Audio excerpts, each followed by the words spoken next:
I communicate online pretty much through Facebook. My main way of communicating with my friends is over texting and a little bit of email and a little bit of Skype. I like to use games to connect with people online.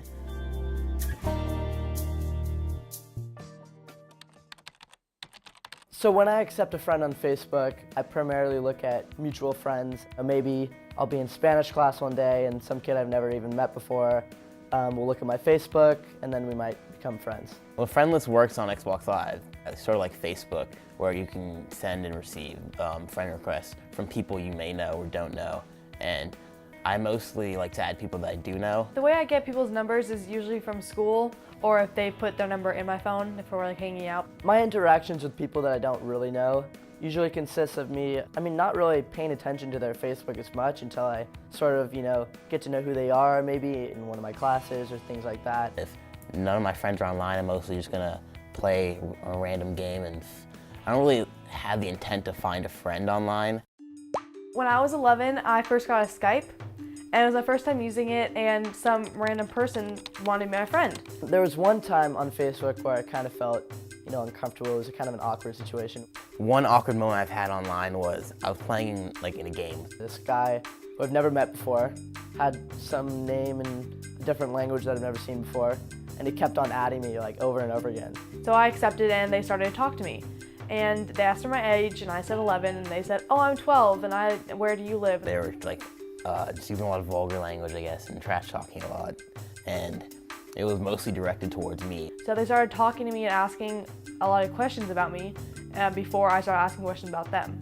And so my mom got really freaked out about it, which is, looking back on it now, I can really understand why she got freaked out about that, because I did not know the person at all. If just say you're online and someone's harassing you, you can just don't really have to take it because the guy is maybe 50, 100 miles away, or you can just turn off your mic, just leave the game. If you ever find yourself in an uncomfortable situation, my advice is just to, if someone's harassing you or something like that, just stop talking to them. Just don't, listen to what they're saying and just ignore them. When you know something's off when you're on Skype or texting, you kind of get this weird feeling this doesn't really seem right, I don't think I should be doing this. And when you get that feeling, that you should definitely shut off your computer or say goodbye on your texting or just don't respond at all. Well, if you're just starting playing an online game, I guess, try not to make your name your actual name in real life, and don't give out any home address or phone number.